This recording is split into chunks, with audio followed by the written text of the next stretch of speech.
with Carolina Risotto. What's up, guys? I'm Carolina Risotto. Welcome back to another episode of No Ducks Given podcast, the podcast where we talk openly and honestly about the highs and lows in life because vulnerability is a superpower, not a weakness. Today, we're in another remote location because that's what this season is all about. We are here at Lívia Gil's apartment in Cologne, Germany, and Lívia is actually an incredible person. I've known her for like 15 years at this point. We met because she was my sister's best friend when we were all living in Brazil, and we all kept in touch. So I'm here crashing in her house to hang out, but also today to talk about how cultural differences can benefit us and help us through self-discovery.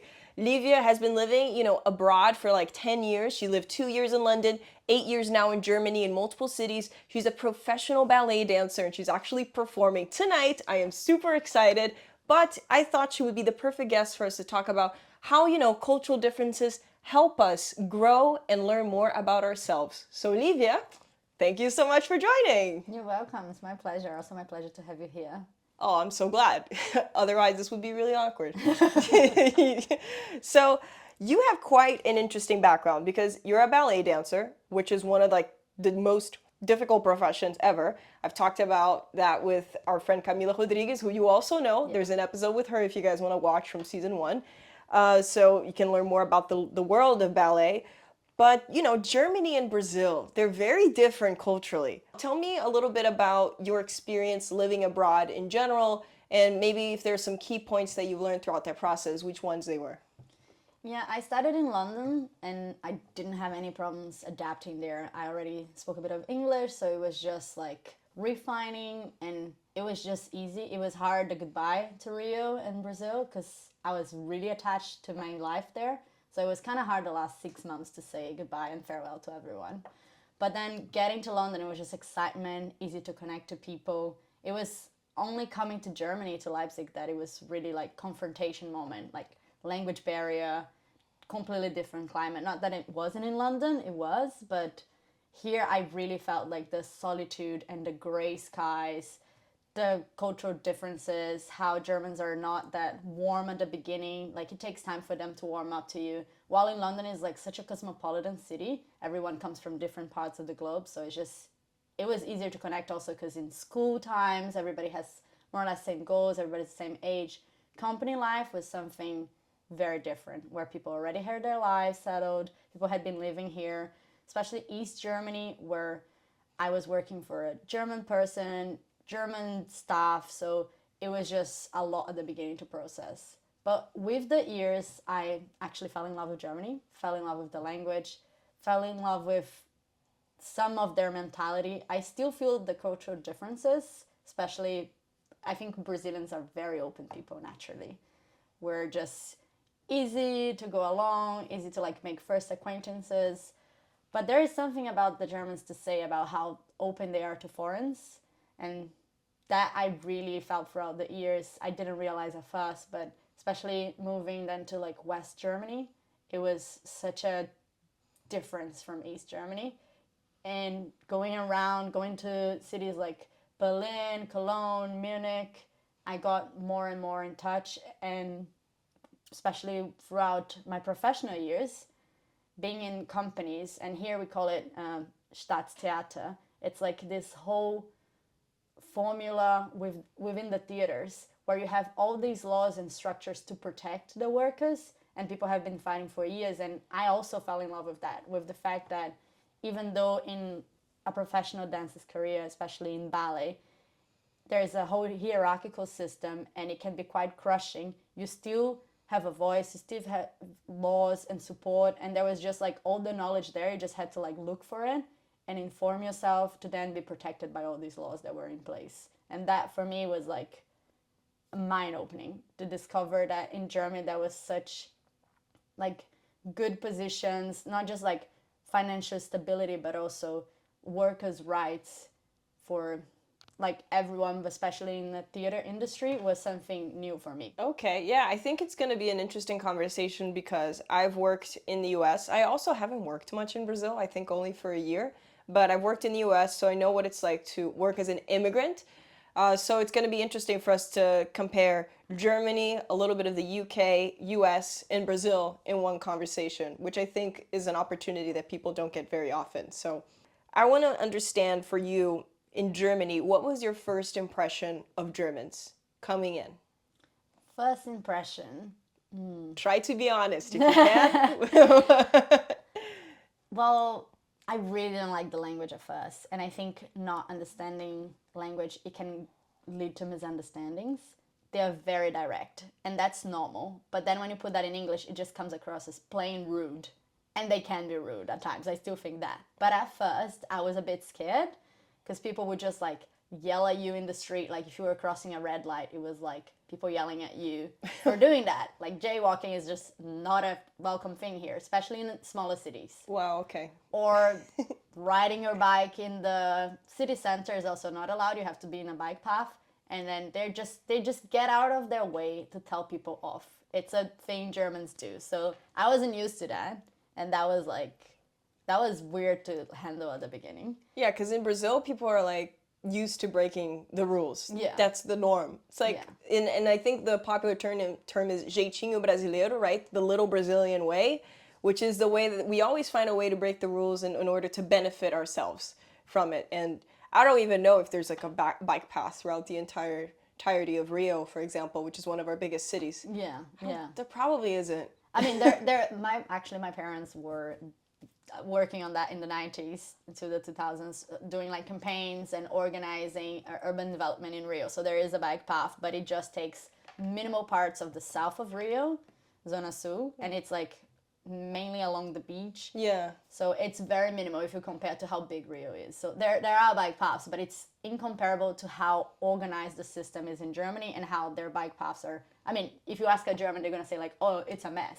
But it's all a matter of perspective because they're going to be comparing to Holland, where it's incredibly organized. Yeah. And as a Brazilian looking at their system for bikes here, I'm like, this is amazing. You can ride in so much safety and the cars are so respectful. Like there are these crossings here where there's no traffic light. It's just a cross, pedestrian cross. And as soon as you put your foot there, the car stops, which for my Brazilian head is insane because I'm still like expecting the car to run me over. Yeah, I noticed that when we were walking around. I was like, she just confidently crosses the street, doesn't even need to look. They'll stop for me. Like, that's a good way to live. But it should be, pedestrian focused, especially cities like this, Cologne, which is really cool that it's built for pedestrians, you know. Berlin is also very pedestrian friendly and very bike friendly, but it felt much bigger for me. Yeah. Like sometimes so grand that I was like, wow. I was like, it's just, you feel so small in those really grand places. And that's something that for me has been a bit of a culture shock. But regarding the bike lane thing, I was also surprised when I was in Copenhagen and in some other European cities, but Copenhagen and Denmark is incredibly also bike friendly. You can have so many options of where to park your car because most people don't have a car. They have bikes. And you see like little kids biking, and the Google Maps also has like gives you directions on how to ride your bike somewhere. And there's always a lane. Like it knows the bike lanes. And in New York, it's really funny because I rode a bike once there in the middle of the streets. Out of nowhere, the bike lane disappears.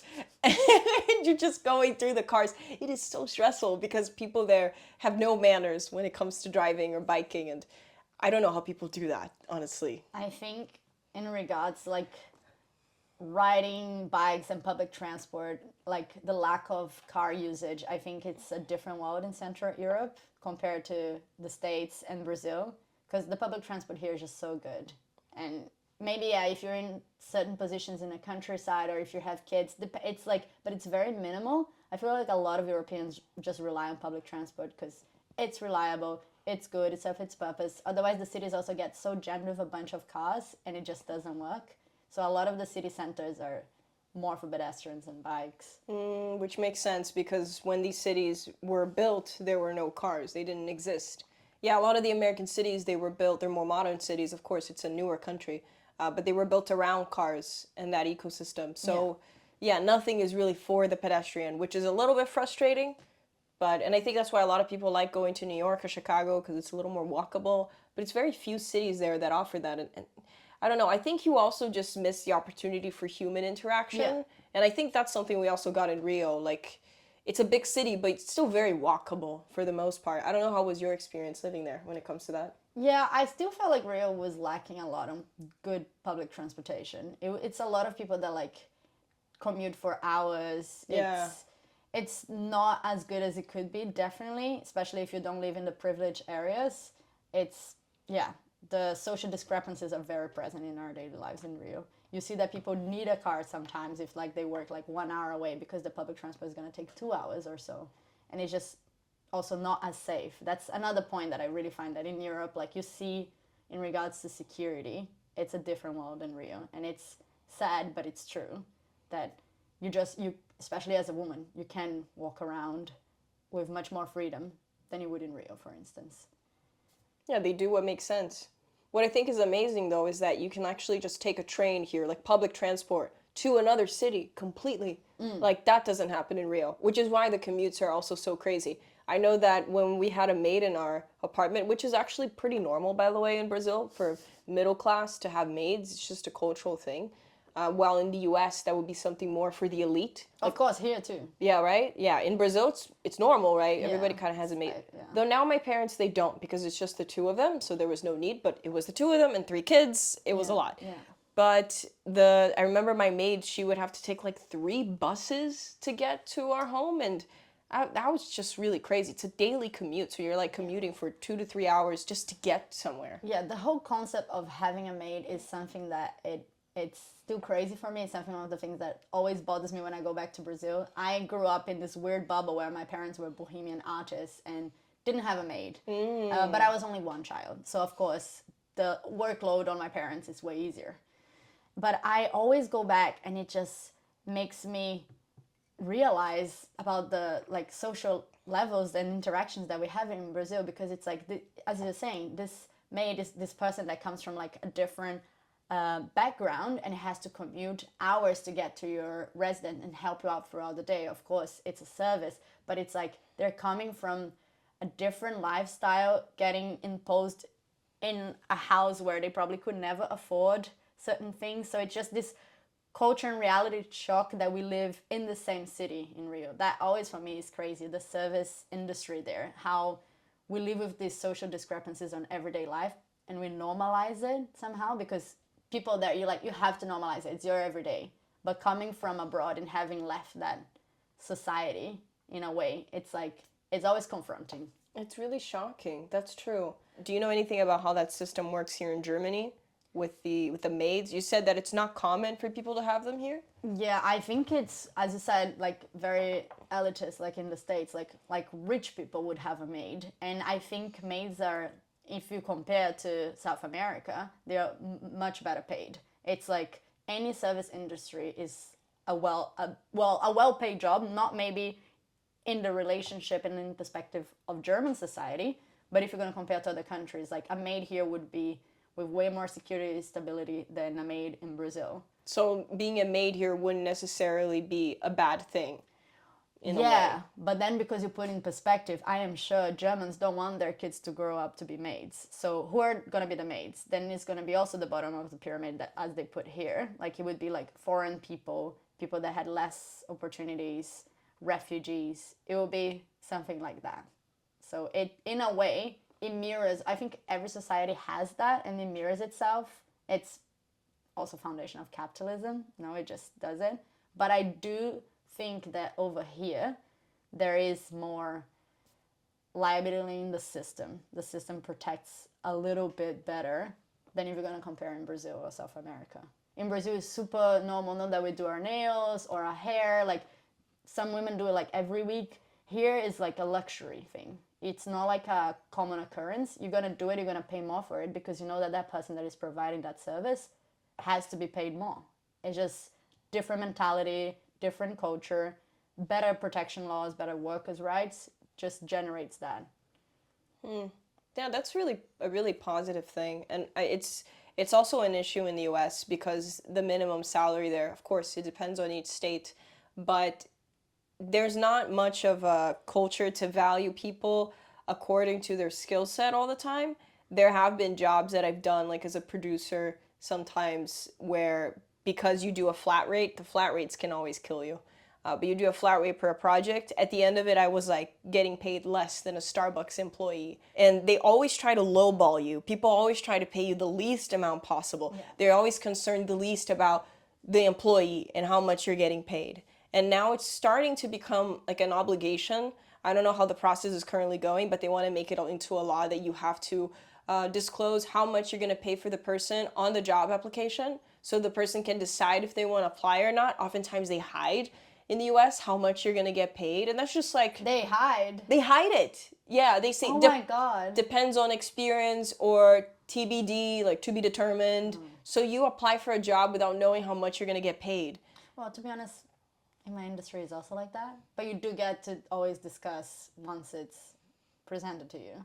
But I think that is also a problem of capitalist mentality, because it's more valuable the opportunity at first, especially when you don't have experience, and you're not pushed to question that. You're pushed to just like grab the opportunities and apply for the jobs, and then the money will come after, and you get to question it once you have more experience, once you're in the field, which is just, it becomes like a shitty thing to the people that are starting on the field. I feel like at least you get more, let's say, a negotiating power when, let's say, the unemployment of a place is really good. Like, so it gives you time to find the right job where you're going to be valued. Because I think oftentimes these companies that are doing these power games and always paying you less than what you should be paid, it just becomes a really toxic relationship. And it's not going to necessarily be the environment with the values that you want as a person. So I would rather be in the position that I know that a country has my back, that if I want to wait it out and find a job that maybe, you know, it takes a little longer for me to find the right job, but I know that the unemployment is going to have me covered until I find the right place. Yeah. I think that's so important, but people just feel like they have to take any job because otherwise they're going to be unemployed, and the unemployment is so much different than, is not enough actually in the US, in the states that I've lived in. It's not enough to live there comfortably. So that was one of the reasons why I also was like, wow, Germany just has my back. This is such a great place to be an artist, especially. Because, yes, artists here will not be the best paid, depending on what you do, of course. But in general. But what I do in comparison to other countries, I was like, wow, this place, like, I can rely on the system. You know, it's like, it's still capitalist, but it has the socialism aspect, which in the US is always like, oh my God, socialism. But, you know, this that you're saying about the unemployment, like after you work here for a year and you have like 12-month contract, you're always entitled to like leave, whether you've been fired or you quit the job, you apply then to the job center and you register that you're unemployed, and then you have right for a year pay of 70% of your previous salary, which is very good. And it gives you a decent lifestyle. Not as good as when you have 100% of your pay, of course. And they're still on the making and changing the minimum salary for in Germany, but especially for dances.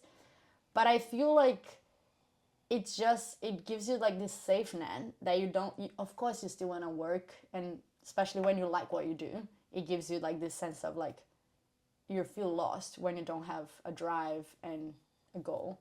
But when you have this like safety net where they're offering you 70% of your previous salary, you still have like that, some sort of stability. You have still health insurance that then gets taken over by the government, because here they have like privatized ones, but it's always like the employee that pays, or when you're freelancing, you can like apply to certain agencies that they're going to pay for, or the Arbeitsamt, which is the agency for like unemployment and for like job search. They will take over. So there are like so many things in the German system that just make you feel calmer about it, that then it doesn't have this like of course there's a sense of urgency, but there is a sense of the society, the community, it's taking care of it. You know, it's not just about you as an individual, it's about the whole society being healthy, so that you might be on a difficult position now, but you're going to recover later, and then you're paying your taxes for someone else to be helped.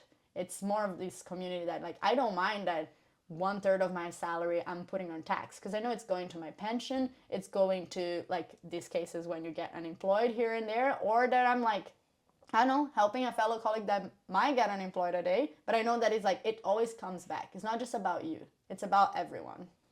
Yeah, I don't know what it's like to live like that.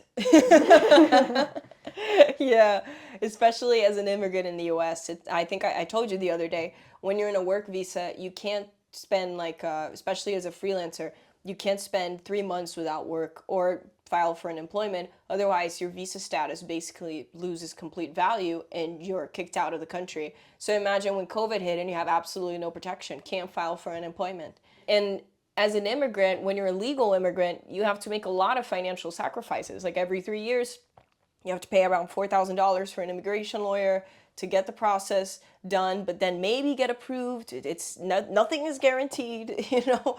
It's just like so stressful, and you feel like you only have yourself to rely on.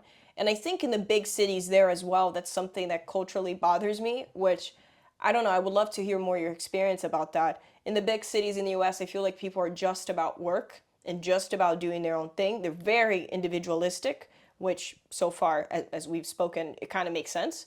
But it's like, I don't feel like people are available for human connection as much. It's always about what can I get from you? Yeah. And I'm talking about big cities specifically, which are very work focused. I wonder, as I'm in this self discovery journey and trying to find potentially a new place to live in, because it's become a possibility throughout this project, is this a big city problem, or are there big cities in Europe, like maybe Berlin or London that you've lived in, where it is a little more community I focused? never lived in Berlin. Okay. But I've been on the go there several times, and I stayed long periods when I was in between jobs, or my parents lived there, so I go there very often. Okay. But I want to say that all these wonderful things that I'm telling you, it's from a perspective of a white Latina woman. I don't know what it's like when you get here on a refugee status. I don't know what it's like to be a black person, or like freelancing. I never experienced. I heard from friends that it can be quite hard and challenging in big cities like Berlin, because it does feel like everybody's out there for themselves. But I have also heard very good experiences from friends that did make a good connection. And I think it's obviously your background, or like how you come into the society, the luck and opportunities you get along the way. But in comparison to other countries and other places, that's how I find that here is a good place to base yourself, especially as a freelancer, because of lifestyle, because of the communities, the openness of Germans to foreigners, because of stability. I find that like the money you make, it's still like, it's an affordable life. Berlin is one of the cheapest capitals. It's like, it's cheaper than Munich, the city. It's cheaper than Hamburg. It's actually cheaper than Cologne sometimes, I find, because I go there and like you like the groceries, you can get more for your money.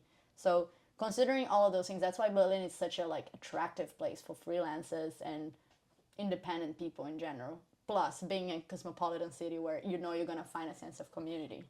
My parents, they were living in Lisbon before going to Berlin, and they actually said to me that they found Berlin to be more inclusive and more open to foreigners than in Portugal, where it was a place where they're both Brazilians speaking the language, but that somehow there was more resistance from people than in Berlin. Because it's not that you get that much in touch with Germans, you do, but there are so many people from all over the world, kind of like New York and London, that you can like find your bubble and sense of community in a way faster than other places, because everybody's looking for that. Everybody's looking for connection. That's true. That's also why I preferred moving to New York, because New York and LA have about the same amount of immigrants, but New York has this more variety of people from many different places. It has around 3 million immigrants and it's about 8 million citizens. It's a huge, quantity of people in a small island. And Brooklyn and the other boroughs. People will go after me for that one. I know there are other boroughs. But basically, what I liked about New York, what was always appealing, was exactly that. Like, there are people from all over the world, and everyone's on the same boat. Everyone's seeking community or for a feeling as if they were home. And so that definitely brings people together. But I personally still had a hard time creating community. I would say that's something I failed at since I moved out of Brazil. I have not been able to build community. But then again, what is community, right? I don't know. Maybe I had this wrong perspective. I thought that I could move to a new place and that I would make friends and that people would actually care about me and bring me into their group or want to hang out, and then we would start seeing each other regularly and just, be like the Friends TV show, maybe something like that. I don't know. I think community, you gotta find people that are like searching for the same things, or not necessarily the same things, but like having gone through similar experiences, or just have something that attaches that group, right? Like my experience has been easy because once you step in a company environment, it's like people coming from different points of the globe, and everybody there has the same passion, which is dance, which unites everybody, and everybody is searching for like a home base. And we move around companies, and you're always like, this is like the people that you work every day, so it's very easy to make connections. I feel like as a freelance artist, then you have to like kind of like make the extra mile, like freelancers, because you're working with different groups of people. You don't have the everyday people that you go to. So you gotta like make the effort to like search and make your own group. Yeah, I made a lot of effort. I can't say it worked. I've met great individual people, but it's never become a community, or like we all hang out because we're all so different. And I become friends with all kinds of people. I'm really open-minded, and I like having people who are really different from me, who are bringing something into my life, and vice versa, of course. But if I really think about it, I don't think I really have community in Brazil anymore either. I feel like I'm just like riding solo and meeting people here and there and having great interactions. Some connections are stronger than others, and it's quite magical to be able to meet this many people, especially now that I'm traveling. But I don't know, the people that I used to hang out with, which were my community in Brazil, I don't no longer identify with for the most part. It's like some of them just stopped in time, and it just feels empty and frustrating, and I'm always challenging myself and pushing myself and trying to learn more and question my reality, and there are these people in this bubble, and there's nothing wrong with the bubble. I like to go in it every now and then, but I always like going to other places, and that's also why I decided to leave New York and do this travel project, which you can learn more about on my YouTube channel if you're interested in. But it's because I noticed that I've been in the US for too long, and that I was now in another bubble. Yeah. And a bubble where people just complain about the subway and, oh, this cocktail's so expensive. I'm like, these are not real problems. It just started bothering me. I was like, wait, there's other stuff going on in the world. And then I noticed that I was starting to get a little bit into that pattern. Yeah.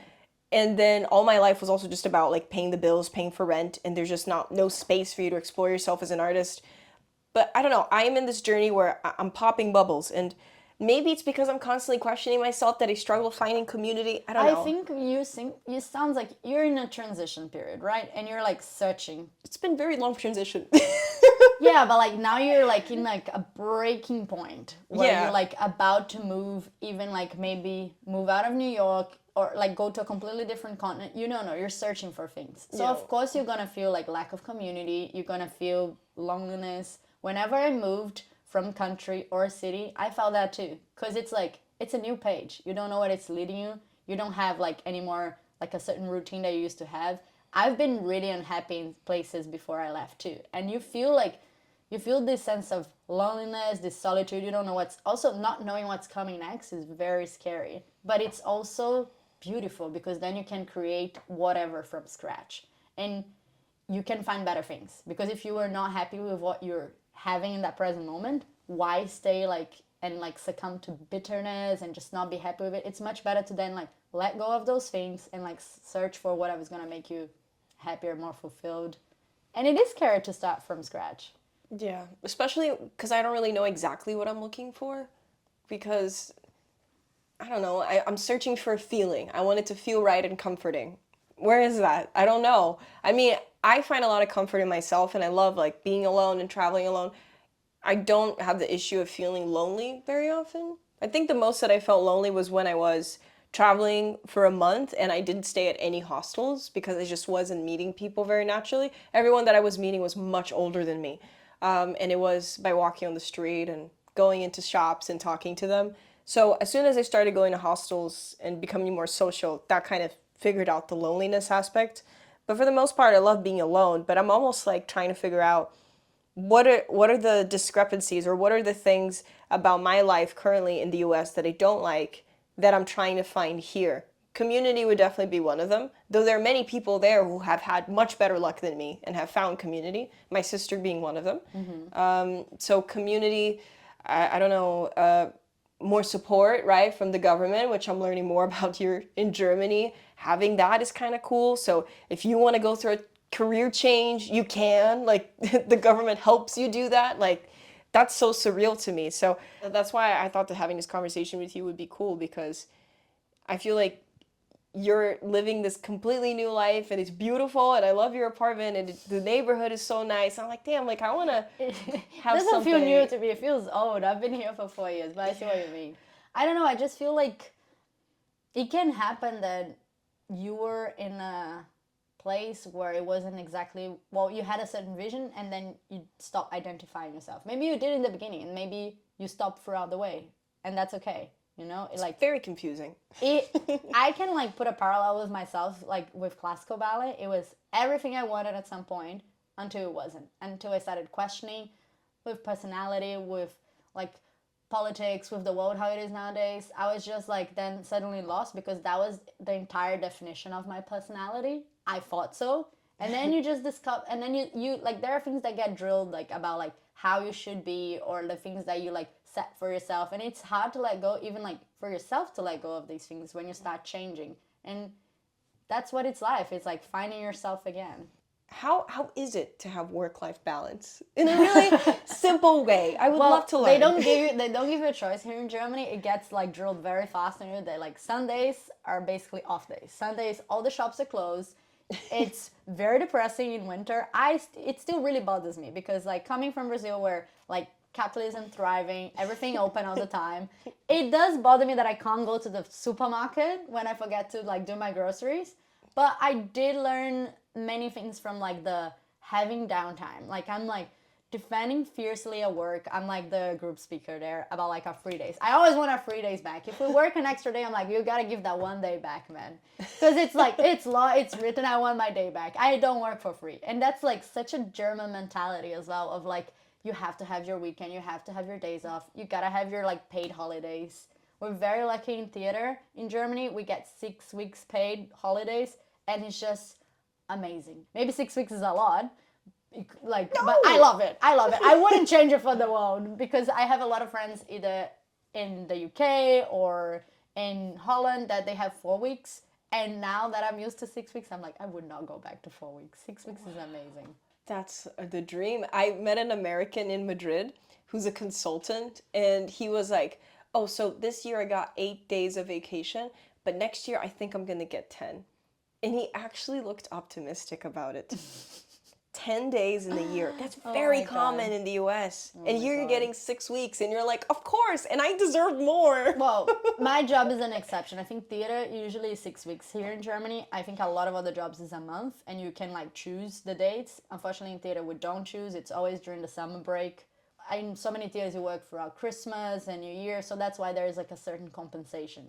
But that's also part of the German system, is the whole compensation. Like because you work that much or you like gave your time, you get it back. And especially in time, it's always better than in money. That's the mentality I got, because the money is just not going to be enough. So I would never give extra hours for money. I would be like, no, give me free time. It's not worth it. Like money is meaningless if it's just going to be like a 20 euro for I don't know how many hours. But also the laws are already so like well designed. They're still not perfect. They're far from perfect. There are so many issues being discussed every day. But it's not like the crazy amount of lawsuits, I guess, that you have in the US, because it's already better protection of the workers' rights. You don't have to like have this insane amount. I'm sure there was like a lot of progress throughout the years. Like I heard things like 15 years ago, you could still fire someone pregnant, and now you can't, obviously. I'm glad. But there are still things to change. It's not a perfect system. Yeah. Like there was a case of one fellow dancer in a different company in another city that she just got fired coming back from maternity leave or still on maternity leave. So they fired her without even seeing her in the studio, which is legal if you do it like more than 6 months after she has given birth. But it shouldn't be so. So those are one of the examples of like laws that don't make sense and need to change. And Germans love complaining.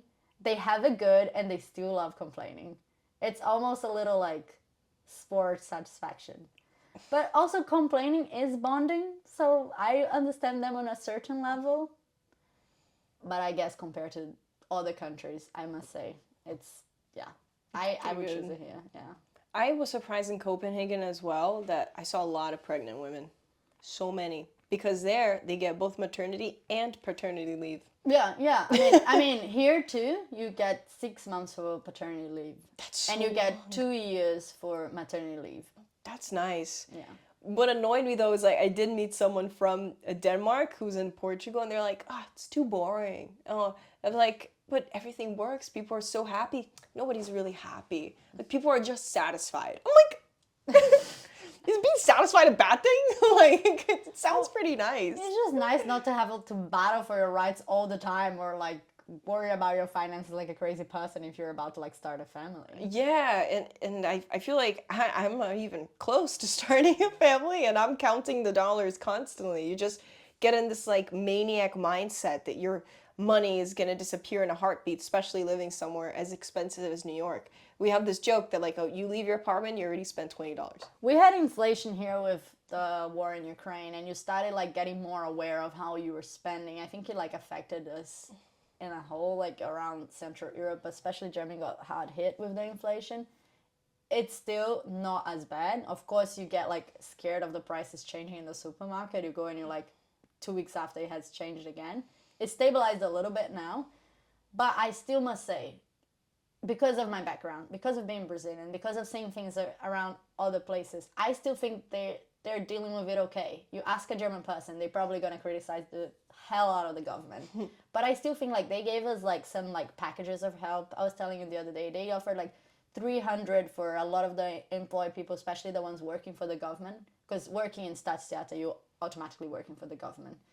And they offered like 300 a month to help with the energy costs, because gas and energy had like risen. So where else do you get that? Like in my head, I was like, this is amazing that the government is offering to help. Also, COVID was another example of when I was very grateful to be in Germany.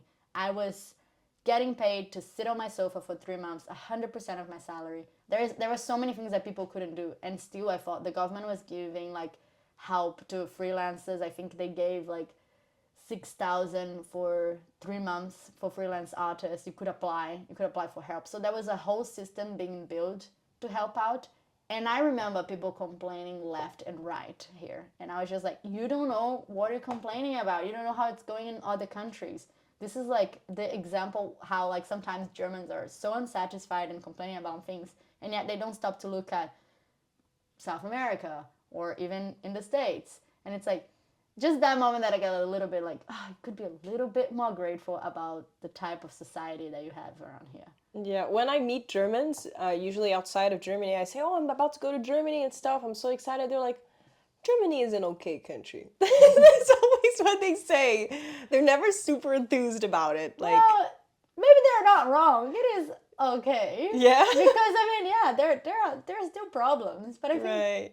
It's just about perspective, right? But that's the thing. Someone asked me about Brazil. I'm like, Brazil is wonderful. You have to visit. It's so beautiful. People are so nice. They're like, yeah, but I heard it's dangerous. I'm like, yeah, we have a lot of problems, you know. But there's a list of problems.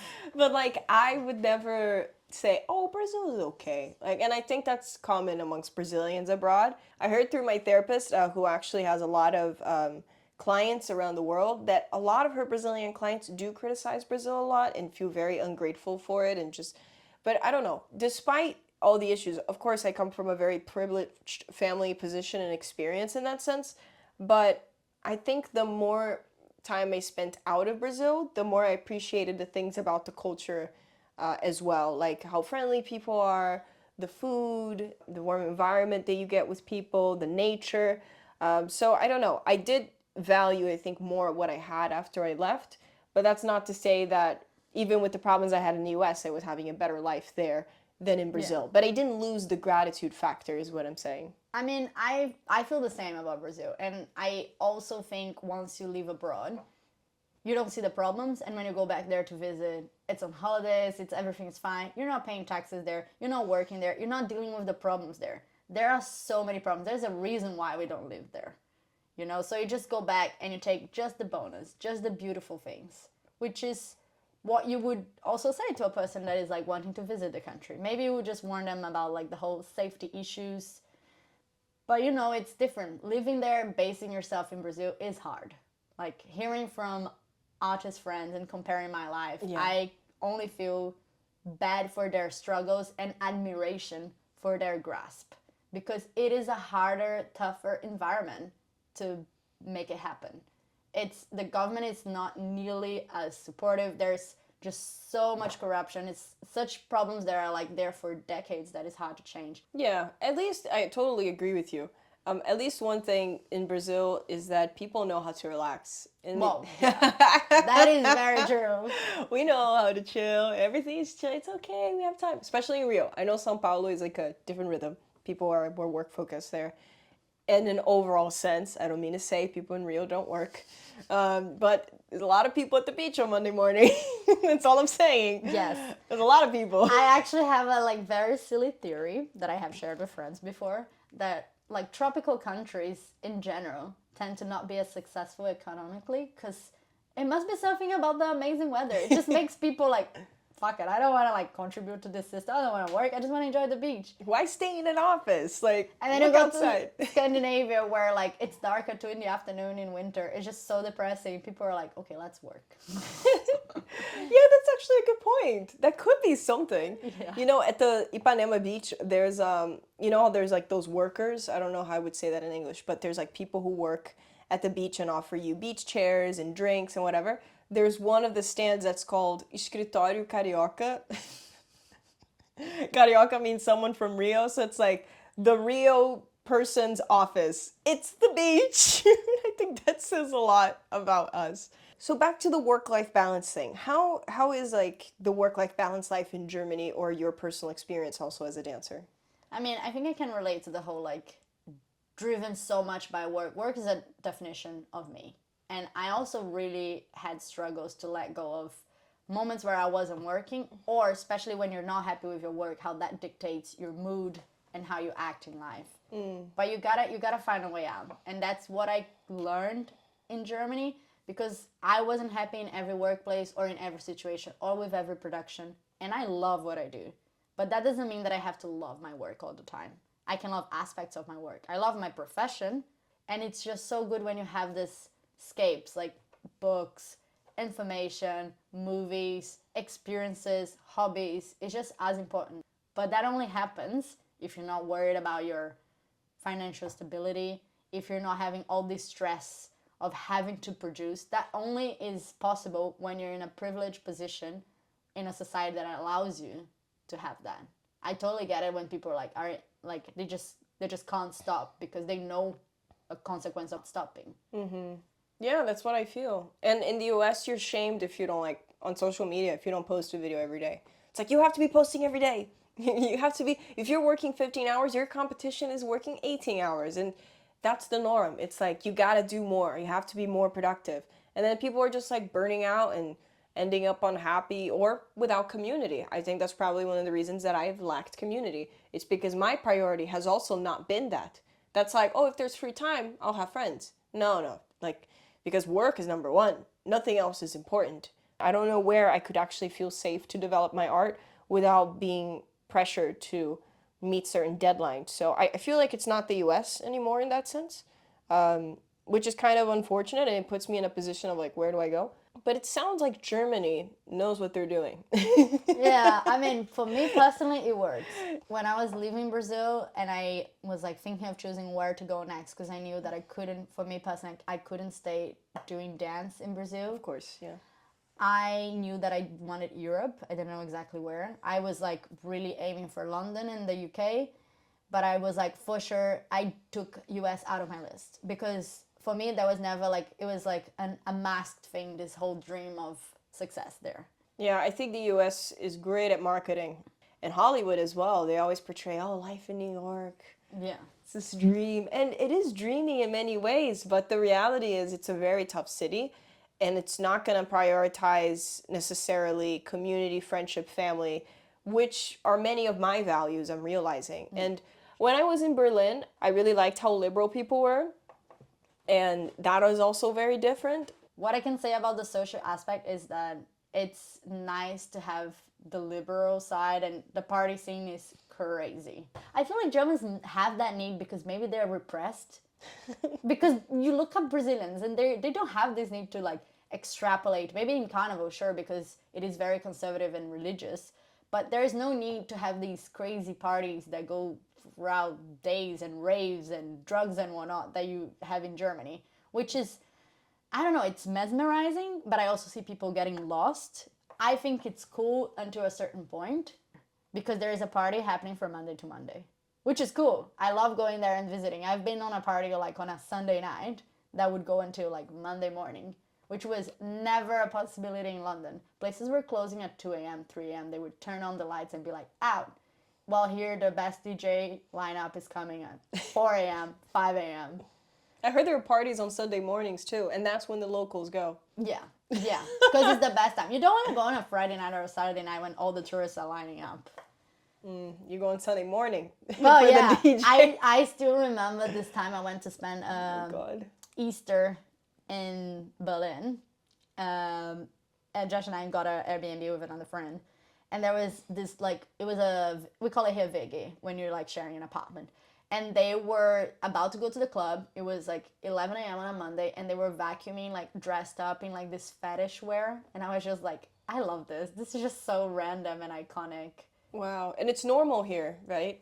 Yeah, I wouldn't say like people are gonna go to a fetish club like every fucking weekend and just be crazy all the time. But I like that there's less judgment, like that's a possibility. I'm not saying there aren't very conservative Germans and people that oppose that. I heard that there is like more conservative parts of the government. They're also like, we're having problems with the clubs in Berlin, especially because of the drug scene and etc. There is opposition to those things. I'm not saying there isn't in the society, but there is also room for acceptance. I have so many gay friends, and it's like, it's just nice to have the queer community like in like everywhere, in normal places, just like be part of it. It shouldn't be a separate thing. It's just like part of daily life, part of arts, part of clubbing. It's just so good to not have like segmented like, this is a straight club, this is a gay club. It's just nice when it's like, it's free, like everybody's welcome here. Let's just party and listen to music and be together. Hopefully with time, labels are being dropped. Yeah, they're very much in fashion right now. Yeah. Labels. The labels, yeah, it's everything. I'm this, or like I'm bisexual, or I'm that. Like I look forward to a day where there's no labeling. Yeah. It's because like it doesn't matter. Yeah. You are what you are. I look forward to that too. I mean, I feel definitely the difference between generations in terms of acceptance. True. But I do feel now the whole like trans is in fashion to be discussed, because it's something that people like 20 years ago almost like didn't talk about or felt really awkward, or it was a triggering point, and now we're talking more and more about it. Yeah. There are more artists being acclaimed, there's more space, there's more debate about it, and I think that's a wonderful thing. And then you see the friction between generations, between culture, because things that are queer, are different, are challenging the social norm, the status quo, always like trigger some people that are like either in positions of privilege, or even like, I don't know, sometimes you're not aware that you hold a privilege, and then you like gets thrown in your face. It's uncomfortable. It's uncomfortable to have uncomfortable conversations, but it's also important. But it's important through dialogue, through ways where you can talk to each other rather than yell at each other opinions. Yeah, of course. And something about labels, which is a little bit of a tangent, but for example, our nationality is kind of a label. I'm Brazilian, Yeah. I'm German, I'm Latvian, whatever. I wonder why people are also so attached to that. People really like introducing themselves from their country for the most part, unless in the U.S. In the U.S., they always say they're not American. They say, "Oh, I'm Italian." You're like, "Oh, that's so funny." You know, where from? That's oh, my so grandmother is like, yeah, like in Brazil, you're Brazilian if you're born in Brazil. Yeah, That's it. yeah. That's simple. It's a point where you reference how this person grew up and what kind of culture they were brought up in. I think it's still relevant to say where you came from, because that shaped the way you think. Yeah. Language is something really strong, right? It shapes the way your mind, the way you behave in the world, the way you communicate. The way you touch people? Yeah, definitely. Yeah, Brazilians love touching and hugging and kissing. But then, for example, come the Olympic Games, the World Cup. I'm Brazilian. So intense. People like defending their country. It's interesting, the relationship we have with our country. I think people are just, they get tired of the problems. They need an easy fix, something that just makes them happy. And Brazilians are very good at that too. Are just like living and forgetting about it, and yay, football. And it's another marketing thing. It's another little thing that the government can use, and it's very easy to fall into it. I fall every time into it. I watch the World Cup. I cheer. There was the World Cup that was in Qatar, right? Yeah. And then here in Germany I was very surprised. They were boycotting. A lot of places weren't showing the World Cup because the country is so conservative. They're against human rights. Like gay people just don't have rights over there. Equal marriage doesn't exist. The female position in the society, it's also something very disturbing. But it's wild to me that Germany was boycotting. They were, and that was crazy. It wasn't even happening in their own country. So I remember being in a Christmas market, because it's a big thing here, and I was like, oh, for sure it's going to be empty. Let's go, because tonight Germany's playing. Full. Nobody was watching the game. People weren't caring about it. I was trying to watch the Brazil games, and it was hard to find a bar showing. But I also remember World Cups here before where Germans still love football. Don't get me wrong. There are still the macho dudes that freaking love it. Germans are very into sports, but football is like a big one. Like, big. But not in the level as it is Brazil, because I think since they have a more stable, secure lifestyle, they don't have this need of salvation like Brazilians do. Especially the poor part of the population who hold on to their dear lives about that goal, about that team, about the World Cup. Because that will be the moment where they will find happiness, they will find reasons to celebrate. While here, you don't have that. That's the difference I see with my Brazilian eyes. Brazil, I'm sure you remember, like when Brazil was playing, it was like a holiday basically. We would like be let off school, people would stop work. It was like a holiday, a national party day. Yeah. Here, I would be having a show in the theater, dancing on a night where Germany's playing, and I would be like, oh my god, why are they not canceling the show? Nobody's gonna show up. They showed up. Sometimes a little bit empty, some years full house, depending on the city, depending on what we were performing. But pretty incredible. Wow. Do people yell on the street here when they score? Yeah. Okay, well, at least that. Yeah. We have that in common. Yeah, they do. They go like honking their cars and with a flag.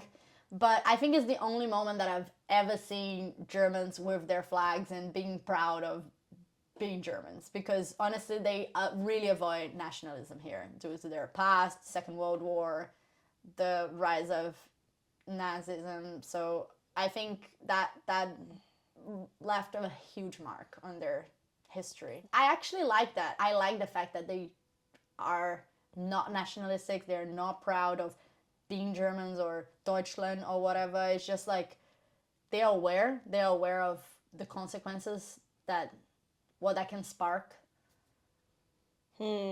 That's interesting. It's another form of overcompensation. In Latvia, it's kind of like the opposite in a way. They're actually super nationalists. When I was there for like 10 days. Their soccer team won 5th place on like a competition. There was a huge celebration all over the streets. The players arrived. Everybody was cheering. People were going wild. And they were all singing together. And it's the only moment where they're actually like really extroverted, because Latvians are super introverted. But the reason they're like that is because their country and their culture was like taken away from them for so long, during the Soviet domination. Yeah. So they've only really been independent for like 30 years. So they have to be super nationalist to kind of like compensate for all the time they haven't had their independence. It's like still fairly new. So it's interesting to see how that plays out differently in different cultures. Yeah, I mean, Ukraine is definitely like going through a lot right now, but definitely had that sense of pride of their nation, exactly because Soviet Union and then Russia was trying to usurp that. So there are contexts when your nationalism is a good thing. Yeah. But I also see the danger in it. Like, I find that US, like, it's so extremely proud of, like, every time you, like, meet an American, there is this thing about being American, of their flag and their, like, national pride of, like, being the number one in the world. And that's always annoying to me. I'm like, who gave you permission to go number one in the world? Yeah. Okay. Yeah, they do have a sense of being the most important thing. And, like, not feeling the need to try to speak other languages is also something that really bothers me. Yes. I know it really bothers you too. But there is a wave of Americans that are ashamed of America. I think it's mostly the ones that go abroad and are not really well received. But we'll let the Americans speak to that. If you're American, you can let us know in the comments if we're right or wrong. But I guess, what is your thoughts now, today, 8 years later, living in Germany? What do you think of Germans? They're not the best of first contact. They can be a little bit rude, but that can come from just miscommunication or not. They can just be rude intentionally. But I think it's a lot to do with the language. The language is very direct. German is just crisp and sharp, and that's just how you phrase things. It's just the way the language is structured. They can be passive aggressive too. I'm saying all negative things here, but wait. I said also good things about their society. She lives in Germany for a reason. I do think like once you get like more, you get closer and you have like built intimacy more with Germans, they can be sweet.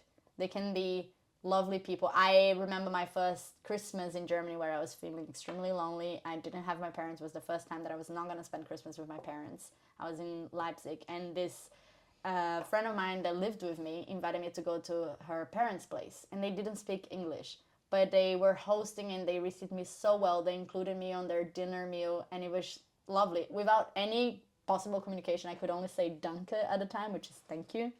And it was just so nice. That moment I remember realizing like, there must be something good about them. There must be something good here. I enjoy how open they are with the difference and foreign people. And I do think that by learning the language, you also learn so much about the people. Definitely. Right? So the first few years you were here, you didn't really speak much German. So how was that transition? What are things that you learned about the German people through learning the language? Yeah, I had a huge resistance to learning German. I started studying and I still felt like it was going nowhere. I thought it was just so hard grammatically. It just wouldn't go in my head. The verb always comes at the end of the phrase, which I was telling you. It's just bizarre because verb is like action. It's everything. Also, they have 3 genders. Like we have masculine and feminine in Latin languages in Portuguese, right? They have like 3. So that was another thing that I had to like just know the gender of everything I was speaking. But I think that's what happens with language. There is the uncomfortability of opening your mind to a different way of thinking. And you have to go through that. You have to be uncomfortable to then be fluent. In most theaters, in definitely ballet companies, the main language is English, which is something really nice about Germany to say, because you're working sometimes for a German person and you're communicating in English. You get hired by your skills, and it's okay that you don't speak their language. They're very lenient and they're very forgiving about you not speaking German, which is another characteristic to like then be mesmerized and admire, because they are okay with people taking their time to learn. Around year 5, I was like, no, this is getting embarrassing. You should learn. Even though I knew people that had been here for 10 years or more and didn't speak anything. My boyfriend spoke, and that always made me uncomfortable when we were in a party or a dinner or something and lots of people were speaking German. That's when I realized you're not part of the community. You're not integrating yourself. It was only when I came to Cologne and I had made this decision that I wanted to learn. I had been studying, but I was like, it has to be more, because at work you don't get the motivation because you're just speaking English all the time. So I chose to live with a German that didn't have amazing English, and we were speaking every day. I would wake up and have to force myself. It was uncomfortable. I felt like I wasn't being myself. I didn't express myself. It makes you feel useless. Yeah. And it makes you embarrassed. You have to like stop yourself at times because you get afraid that you're gonna say something wrong. And you do say wrong things, but that's the only way to learn. Or like putting yourself in situations where like you're in a group, there's a conversation happening and you're just trying to follow and it's going a bit too fast, or you feel like you can't say your view at that point and wanted to say something and you just like have to let it go. But expressing yourself, finding the words, and it opens so many doors. Like going to theater or watching TV shows. I love German cinema. I fell in love with it. It's just their humor it's so unique. It can be a little bit cringe, but it's also very smart. I like it's completely different from American, because Hollywood is what we have for a lot of standards. And German, it was just something completely new to me. I didn't know that existed in the universe. Okay, so clearly learning the language is really important to not only be immersed into the culture and to build community, but also to understand also the people. Sometimes you go to a country where you have to. You Yeah. have no choice, right? You have to learn, otherwise you're not going to survive. You're not going to either get a job, get paid, etc. But when you are in a context like in Germany where you can survive without the language, then you have to find the extra motivation. Yeah, but I think it's, living in a different country, speaking that language, these are all such important parts of self-discovery. So I'm wondering, what have you learned about yourself that has benefited your life by living in a place so different from Brazil, like Germany? I learned that one can change views incredibly. Like the way I left Brazil to the way I think now. Not just like morals and ethics and goals, it's just you are a constant metamorphosis in shape of a person and a sponge, because it's nice to absorb as well throughout your experiences. And it's nice to be able to just let yourself be changed by the environment and let it shape you, and also choose the things that just are meaningless to you, things that you don't want to take from experiences, good things, bad things, you go selecting, but sometimes it just happens without you even thinking. And it's just nice to then look back and see where you started from, and how interacting with people from different backgrounds and being inserted in different cultures really opens your mind, because you just become more empathic naturally. You understand the differences of the other. You understand to respect being different. I think especially in artistic bubbles, I had to learn to like listen a lot, which was an ability that I always lacked because I have strong personality and I always liked voicing my opinion. I am a white woman and I am full of privilege. That was also pretty hard to like face it. And it's still hard, and it's still a deconstruction process. I'm still deconstructing and accessing and like trying to catch myself in my flaws and correct, or trying to just listen to whoever is communicating. I think it's important for people to challenge their reality. That's why I thought this topic would be so relevant. There's so many benefits to being open to cultural differences and experiencing different cultures. And most of the benefits you don't even know about because you don't know your points of ignorance. And I think it's also just like accept that and then go seek information.